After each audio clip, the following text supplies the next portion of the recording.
नमस्कार, मैं सृजन राजपूत स्वागत करती हूँ आप सभी का CIET NCERT द्वारा प्रसारित इस विशेष कार्यक्रम में।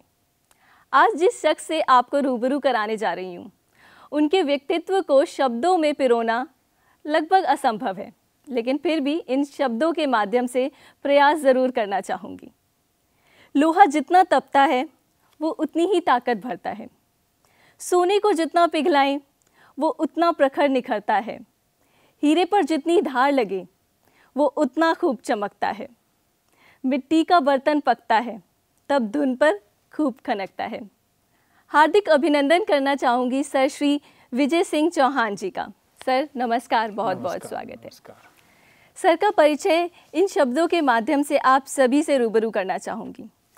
सर श्री विजय सिंह चौहान अर्जुन खिताब से सम्मानित और राष्ट्रीय पुरस्कार, ब्रिज पुरस्कार, लक्ष्मण अवार्ड, इन सभी पुरस्कारों के साथ साथ sir iron man of Asia के नाम से हर एक नए पन्ने पर नया कीर्तिमान लिखते हुए, या फिर यूं कहें कि नाम के समान हर जगह विजय पताका लहराते हुए। सर आपसे आपके बारे में जानना चाहेंगे। मजबूत तो वो पहले से था, चोटों ने उसे और काबिल बना दिया। सर जानना चाहेंगे आपसे कि आगरा तहसील के जैतपुर गांव में जन्मे उस फौजी जवान लड़के के बेटे के बारे में, जिनका कि सफ़र खेतों में नंगे पैर दौड़ने से शुरू हुआ और कहाँ एथलीट्स के मैदान पर जाकर ख़त्म हुआ। जी, मैं विजय सिंह चौहान उत्तर प्रदेश में आगरा जनपद में बा तहसील, जहाँ की चंबल घाटी में पैदा हुआ। एक तरफ हमारे चंबल है, एक तरफ जमुना है, उसके बीच में पैदा हुआ हूँ, जहाँ पर एयरफोर्स के चीफ भदौरिया साहब भी वहीं पैदा हुए हमारे पास में। एक स्वतंत्रता सेनानियों की जगह रही वो जी। और मेरे पिताजी फौज से सेवानिवृत्त हवलदार थे, किसान थे, छोटे से 2 बैल थे, हल चलाते थे। हम भी पिताजी के साथ हल चलाते थे और अपनी खेती करते थे। पिताजी भी खेल में शौकीन थे, हमारे बड़े भाई भी खेल में शौकीन थे, तो हमारी भी रुचि थी खेलों में, तो हम भी खेल प्रारंभ किया और नियत को कुछ निर्धारित था कि उसने मेरे को आगे बढ़ाती गई और मैं हाई स्कूल तक बा तहसील पर करने के बाद, गरीब थे तो इतना पैसा था नहीं कि हम हमारे बड़े भाई आगरा में पढ़ सकें, तो हमारे यहाँ से 15 किलोमीटर लगभग भिंड जिला है मध्य प्रदेश में जी। तो वहाँ हम चले गए, वहीं पढ़ने लगे। अपना खाना बनाते थे दोनों भाई, खाते थे, पढ़ते थे। ज़मीन पे धान का पौला डाल के उसी पे चद्दर डाल लेते थे, दरी डाल लेते थे, वही हमारे डल्लभ के गद्दे होते थे। परंतु शौक था कि हमारे गांव में भी 5 अखाड़े चलते थे उस समय जी। तो हम भी कुश्ती, हमारे पिताजी भी कुश्ती लड़ते थे। वॉलीबॉल, कुश्ती और लॉन्ग जंप, जेवलिन, इनका शौक था। तो मैं 1964 में मध्य प्रदेश स्कूल के लिए अखिल भारतीय विद्यालय की प्रतियोगिता हुई थी पटना में, वहाँ हमने सिल्वर मेडल जीता जेवलिन में मध्य प्रदेश के लिए। और 1965 में पंजाब में चंडीगढ़ में हमने अपने जूनियर वर्ग में वहाँ भी सिल्वर मेडल जीता जेवलिन में। इसके बाद हमारा एडमिशन ग्वालियर में हो गया, कॉलेज ऑफ फिजिकल एजुकेशन। वहाँ पर हमारे कोच थे श्री करण सिंह साहब, जो कि फर्स्ट एशियन गेम्स जो दिल्ली में हुआ था 1951, उसके वो 4x400 मीटर के गोल्ड मेडलिस्ट थे। उन्होंने इंटरेस्ट लिया, हमारे ऊपर काम किया। तो 64 में ही हमने, जब वहाँ भर्ती होने के बाद 65-66 में ऑल इंडिया इंटरवर्सिटी का जेवलिन का रिकॉर्ड बनाया पटियाला में। और आखिरी हमारी जो इंटरवर्सिटी थी 68-69 की, जबलपुर में, उसमें हमने 5 गोल्ड मेडल जीते, जो कि रिकॉर्ड है कि किसी इंडिविजुअल के द्वारा जेवलिन थ्रो में नया रिकॉर्ड, 400 मीटर में नया record, high jump, long jump और 4x400 मीटर रेस। इसके बाद हमारा एक डिकैथलिन आइटम होता है जिसमें 10 आइटम किए जाते हैं, बहुत टफ होता है।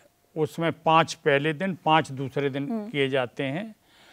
इनका सीक्वेंस ऐसा होता है कि पहले दिन 100 मीटर, फिर लॉन्ग जंप, फिर शॉट पुट, फिर हाई जंप, फिर 400 मीटर दौड़।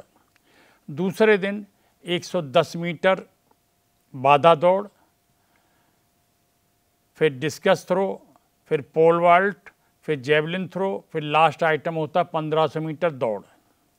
और इनके अंक 1000 लगभग एक आइटम के होते हैं।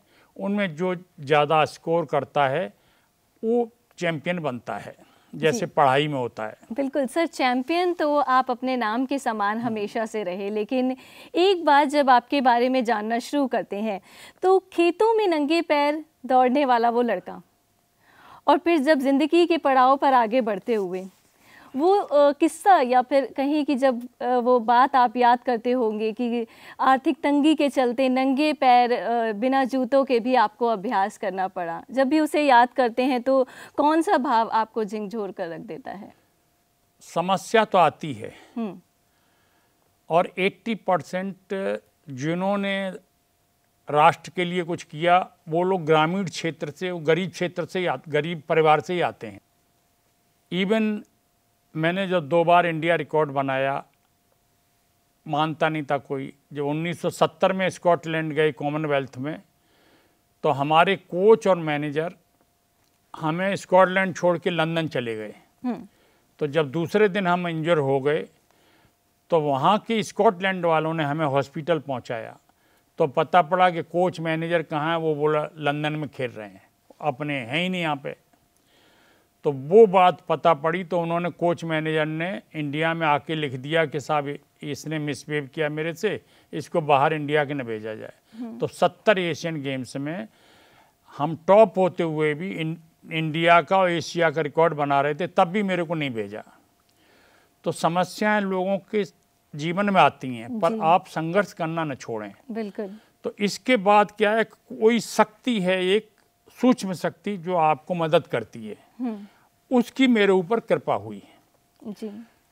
जब तेहरान एशियन गेम, जब से म्यूनिक ओलंपिक में मैं पहला खिलाड़ी हूँ इंडिया का जिन्होंने डिकैथलिन में भाग लिया है, और पहला ओलंपिक खेल था जहाँ 165 लोगों ने डिकैथलिन में भाग लिया, और उसमें से 132 लोगों ने पूरा किया डिकैथलिन।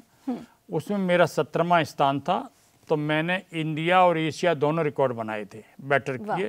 तो इसलिए प्रेसिडेंट इंडिया द्वारा हमें, राष्ट्रपति द्वारा अर्जुन पुरस्कार से सम्मानित किया। परंतु समस्या आई कि वहाँ पे हमारे फाइबर ग्लास पोल था, वो इंडिया में उपलब्ध नहीं था। वहाँ फाइबर ग्लास पोल से हमें ओलंपिक में करना था। तो सीखने के लिए पैसा भी देते थे दूसरे कोच को, पर वो इतना नहीं सिखा पा रहा था। तो श्री पपानी कोला उस समय अमेरिका के थे, जो पोल वाल्ट चैंपियन, उनसे मैंने रिक्वेस्ट की। 6 महीने के लिए हम लोग जर्मनी में थे, कोलोन में। तो उन्होंने कहा ठीक है, मैं 12:30 से 1 बजे तक आधा घंटा आपको दूंगा। तो मैं सुबह 8 बजे से 8:30 से क्लास शुरू होती थी, 12 बजे तक फिनिश करके क्लास सीधे टैक्सी लेके ग्राउंड पे जाता था, खाना नहीं खाता था। उनसे फिर मैं सीखता था। इतना प्रॉब्लम हो गई तो हमारे हाथों में छाले पड़ गए थे, खून निकलता था, टेप लगा के हम फिर करते थे। धीरे धीरे हमने फाइबर ग्लास पोल सीख लिया, और फिर मैंने फाइबर ग्लास पोल से ओलंपिक में अपना भाग लिया जी। तो समस्या आती हैं। इवन जब 1973 में फिलीपाइंस में एशियन ट्रैक एंड फील्ड में मैं गया, तो एक अदृश्य शक्ति है, उसने मेरे को बताया कि कल ऐसे ऐसे तूफान आएगा, 2 दिन बारिश होगी, आपको 6th लेन ड्रॉ में होगी, जापान वाले को दूसरी लेन मिलेगी, पर जीत आपकी होगी। तो मैंने भरोसा कर लिया, और उसी शक्ति पे ऊपर गए, वैसे हुआ, वही ड्रॉ हुआ। 3 जंप मिलती हैं इसमें, 3 जंप 3 थ्रो। इसमें लॉन्ग जंप में जब 100 मीटर ख़त्म हुई तो बारिश शुरू हो गई। 2 जंप हमारी फाउल हो चुकी थी, बारिश हो रही थी पूरी। तो हम बैठे थे, मैंने माँ से कहा, मैंने कि आपने तो कहीं का नहीं छोड़ा, मैं कहीं क्या करूं अब। तो अंदर से आवाज़ आई कि जो 3 मिलीमीटर की नेल है स्पाइक्स में, उसकी जगह आप 6 मिलीमीटर की नेल लगा लो और 1 मीटर पीछे से शुरू करो। तो मैंने थर्ड लास्ट जंप थी, तो उसमें यदि कम होता था तब भी हार थी, फाउल होता था तब भी हार थी। तो मैंने वैसे ही किया और परिणाम ये हुआ कि मैंने कभी भी 7 मीटर के ऊपर लॉन्ग जंप नहीं लगाई थी इंडिया में। वहाँ लास्ट जंप मेरी 7.23 मीटर हुई, जो कि हमारी लाइफ की सबसे बेस्ट थी। बहुत खूब। और फिर जब 1500 मीटर भी दूसरे दिन मैंने पूरी की, तब भी बारिश हो रही थी। पोल वॉल्ट हाई जंप के टाइम भी पूरी बारिश थी, तो उसमें हमने नया एशिया रिकॉर्ड तोड़ा। तब मुझे आयरनमैन ऑफ एशिया का खिताब फिलिपाइन में मिला। तेहरान एशियन गेम्स की बताएं हम आपको, 1974 में जब हम गए तो वहाँ एक शॉर्ट पुट सर्किल में कीला लगी थी, तेहरान वाले देख नहीं पाए, तो शॉर्ट पुट प्रैक्टिस करते समय हमारा जूता फट गया जी। पॉकेट मनी था नहीं, पैसा था नहीं। 4 दिन हमने नंगे पैर तेहरान में प्रैक्टिस की। 4 दिन बाद जब एक एक पॉकेट मनी 7 दिन का $7 मिला, तो वो $7 हमारी कुसुम छटवाल जो दिल्ली की हैं, हेप्टाथलन में भाग लेने गई थी, वो 4th थी एशिया में। उनका वो master degree of physical education कर रही थी ग्वालियर। वो $60 सुरेश बाबू का, तीनों का लेके $21। उसमें हमने जूता खरीदा, तब मैंने कंपटीशन लड़ा। और उसमें भी कुछ आइटम हमारे ख़राब हुए, दोनों पोल थे हमारे, वो गर्मी के कारण सीधे नहीं हो पा रहे थे। तो जो पोल वॉल्ट हम 4.25 करते थे इंडिया में, वहाँ सीधे पोल पकड़ के हमको पीठ के बल ऊपर से क्रॉस बार के ऊपर जाना पड़ रहा था। तो इस तरह से हमने 390 किया केवल पोल वॉल्ट। 9 आइटम तक दूसरे दिन तक जापान वाले आगे था, क्योंकि तेहरान जब हमने फिलिपाइन में उसको मारा था तो जापान वालों ने उसको अमेरिका भेज दिया था कि आप वहीं पे प्रैक्टिस करें और डायरेक्ट तेहरान एशियन गेम्स में आएँ जी। तो परिणाम ये हुआ कि बहुत अच्छी शेप में था, केवल 1500 मीटर बचा था। और 1500 मीटर में भी ये था कि यदि हम उससे 80 मीटर आगे आते हैं तो एशियन गेम्स हमारे नाम होगा। एशियन गेम्स रिकॉर्ड 16 साल पुराना रिकॉर्ड हम दोनों तोड़ रहे थे और गोल्ड मेडल हमें मिलेगा। तो बड़ा टेंशन था। जापान के जितने खिलाड़ी थे उनके झंडे लेके वो अपने 50-50, 100-100 के बीच में लगा दिए थे पूरे स्टेडियम में। हमारे भी कोच थे, डॉक्टर माथुर थे NIS पटियाला के, उन्होंने पूरी मसाज जी। तेल मसाज कराई, पाउडर मसाज कराई, एकदम फ्रेश कर दिया था। तो लास्ट में यही था कि एशिया का रिकॉर्ड किसके नाम होगा। जब मैंने दौड़ लगाई, परिणाम ये हुआ कि जब मैंने दौड़ पूरी की तो पीछे मुड़ के देखा तो 150 मीटर पीछे जापान का धावक आ रहा था। एशिया रिकॉर्ड हमने बनाया, एशिया का गोल्ड मेडल हमें मिला। तो एक कोई शक्ति थी जिसने मदद की हमें। सर, ऐसे में एक और बात मैं यहाँ पर आपसे जानना चाहूँगी कि आयरन मैन एशिया का जो सफ़र है, वो भिंड क्षेत्र या कहें कि चंबल क्षेत्र, जो अपने आप में कुछ के लिए मशहूर बिल्कुल है। कुछ ऐसी परिस्थितियों के लिए जो नामचीन है और जाना जाता है, ऐसे में आपका सफ़र उन क्षेत्रों से निकलकर खिलाड़ियों की तरह मैदानों तक पहुंचने का बहुत चुनौतीपूर्ण रहा होगा। कुछ ऐसा जो आपके जहन में आता है? आप ठीक कह रही हैं। जब मैं तेहरान एशियन गेम्स में गोल्ड मेडल लिया, रिकॉर्ड किया, तो गुरुद्वारे ने पार्टी दी और उन्होंने बुलाया, तो हमको हमारे कुछ ऑफिसर से एथलेटिक के उन्होंने नहीं जाने दिया। बोला आप जाएंगे तो प्रोफेशनल हो जाएंगे और वो पैसा लेके हम आपको चुपचाप दिल्ली पे दे देंगे। ठीक है। तो हम समझ गए खिलाड़ी सीधा आदमी होता है, मान गया। जब मैं तेहरान से आया दिल्ली में, तो जहाँ पर फिजिकल एजुकेशन के जो टीचर थे 200-250 वो एयरपोर्ट पे पहुँच गए। और एयरपोर्ट में हमारे गुरु श्री गुरबचन रंधावा, जो कि 1968 के एशियन गेम्स के गोल्ड मेडलिस्ट थे और वो 64 एशियन गेम्स में 110 मीटर हर्डल के फाइनलिस्ट थे ओलंपिक में। तो वो डिप्टी एसपी इंटेलिजेंस ब्यूरो के थे, वो एयरपोर्ट पे इंचार्ज थे। तो हमें कोई प्रॉब्लम नहीं थी। लोग 200-250 पहुंच गए, तब माला डालने लगे। तो जब माला डाल के वो लोग सब गए तो खाली हुए हम, तो देखा हमारे जितने एथलेटिक के ऑफिसर्स थे सभी छोड़ के चले आए, हम अकेले खड़े थे।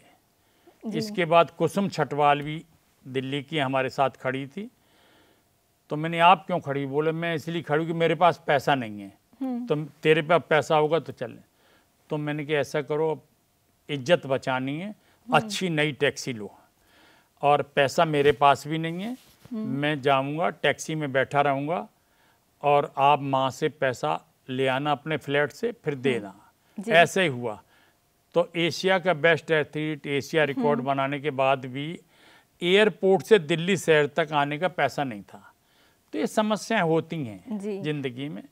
बिल्कुल, आप सोच कर देखिए तो शहर जाएंगे कि ऐसा मुकाम पर आप हैं कि आपके सीने पर तमगे तो लगे हैं, लेकिन आपके पास घर वापसी तक का किराया नहीं है। लेकिन ऐसी मुश्किलों ने भी आपको तोड़ा नहीं, बल्कि लोहे के समान, क्योंकि आपको आयरन मैन ऑफ एशिया के नाम से जाना जाता है, तो और मजबूत कर दिया। सर, ये भी जानना चाहेंगे कि आप एक संस्थापक रहे, आप प्रधानाचार्य के तौर पर भी आपने काम किया और फिर आगे निदेशक और खिलाड़ी, ये सभी किरदार आपने निभाए। ऐसे में कौन सा किरदार था जो आपके दिल के बेहद करीब रहा? देखिए, हम चूँकि फिजिकल एजुकेशन के फर्स्ट क्लास किया था ग्वालियर से जी। NIS पटियाला का मैं गोल्ड मेडलिस्ट हूँ एथलेटिक में। तो प्रैक्टिकल नॉलेज थी, थ्योरेटिकल नॉलेज थी, फिजिकल एजुकेशन का ही था। तो मेरे लिए दोनों किरदार बहुत अच्छे रहे जी। क्योंकि खिलाड़ी में प्रॉब्लम होती है कि उसमें एजुकेशन न होने से वो सफ़र कर जाता है जी। यदि खिलाड़ी के साथ साथ एजुकेशन भी आप में है और आप डिपेंड न करें कि आप एशिया के गोल्ड मेडलिस्ट थे इसलिए आपको रोजी रोटी लोग दें, आप अपना काम करें। बिल्कुल। जब गवर्नमेंट इंडिया थी यहाँ पे कांग्रेस की, तो उन्होंने 15-15 अर्जुन अवार्डियों को बुलाया था। तो उनसे पूछा था समस्या क्या है।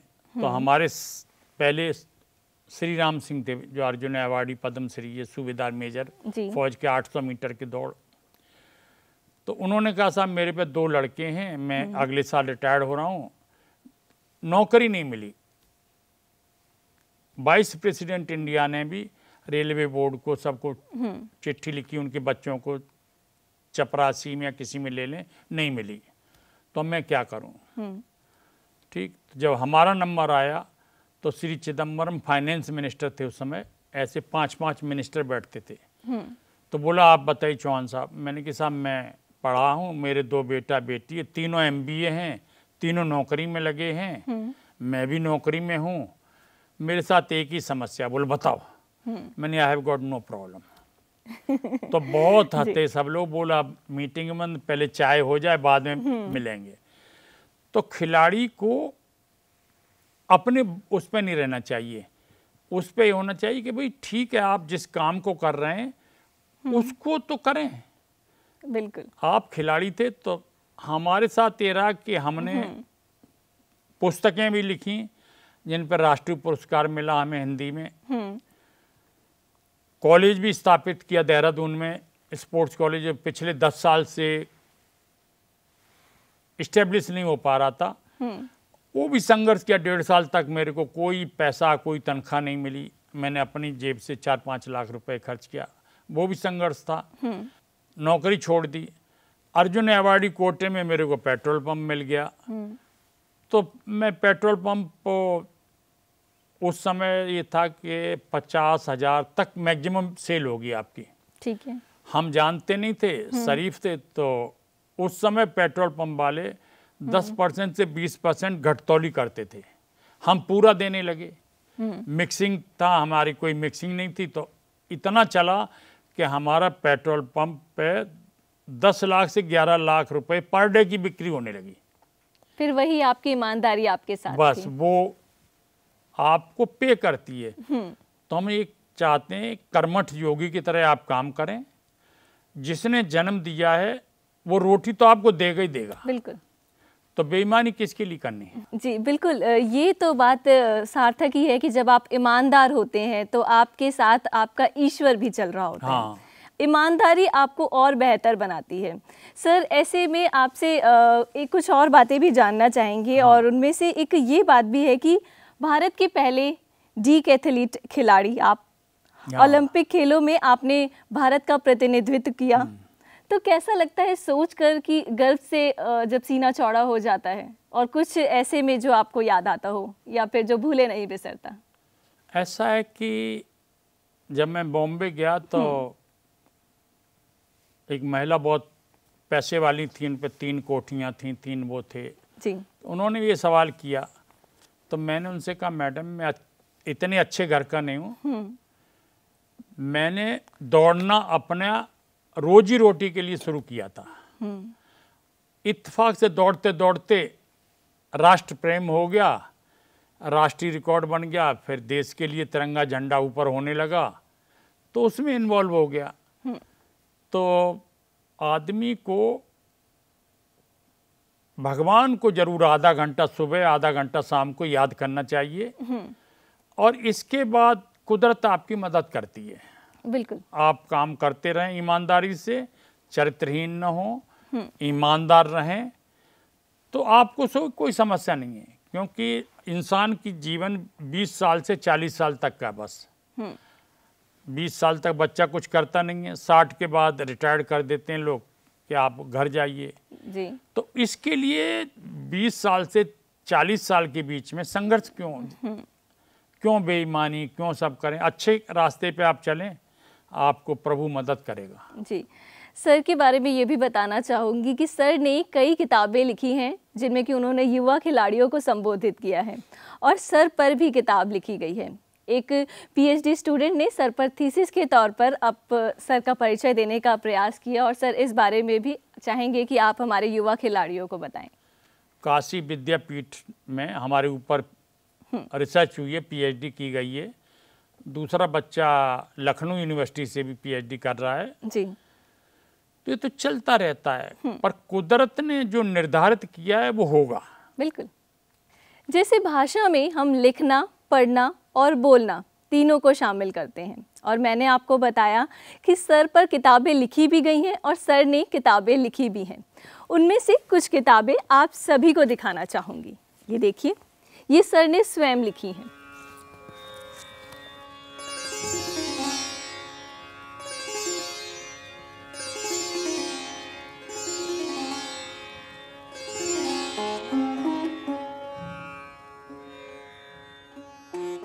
बच्चों को पढ़ाना ही ज़रूरी नहीं है, बच्चों को खिलाना भी ज़रूरी है, यानी उनका शारीरिक विकास भी ज़रूरी है। सर ने भी अपनी बातों के दौरान एनईपी, हमारी राष्ट्रीय शिक्षा नीति 2020 का जिक्र किया। सर, ऐसे में आपसे जानना चाहेंगे कि ये किस तरह से बच्चों के शारीरिक विकास को, उनके भविष्य को आगे बढ़ावा देती है? ऐसा है कि आप देख रही हैं अभी जी, बहुत सी हमारी सनातन पद्धति में, जैसे योग था, वो पूजनी पातंजलि द्वारा गुफाओं तक ही सीमित रखा गया था। उसको पूजनी बाबा रामदेव जी बाहर निकाल के लाए, और माननीय प्रधानमंत्री जी ने उसे 200 देशों में पहुंचा दिया है, यूनिसेफ में, और आज 200 देश इस पद्धति का लाभ उठा रहे हैं। तो हमारी जो सनातन पद्धति है उसमें बहुत सी राग छिपे हुए हैं, उनको उजागर करने के लिए और बच्चों को स्वस्थ रखने के लिए ये बहुत ज़रूरी है, क्योंकि आप देखेंगे कि कुदरत ने कभी भी 10 साल शांति से नहीं रहने दिया। हमेशा कभी महाभारत हुआ, कभी रामायण की लड़ाई हुई, कभी अब जो युद्ध चल रहे हैं अभी, इनमें देखिए कितनी प्रॉब्लम हो रही हैं। और अभी अमेरिका में सबसे ज़्यादा डिप्रेशन के लोग हैं। हमारे स्वामी विवेकानंद ने 100 साल पहले कहा था कि 10 बार गीता पढ़ने से अच्छा है कि आप एक बार फुटबॉल खेल लेंगे, ज़्यादा प्राप्त होगा।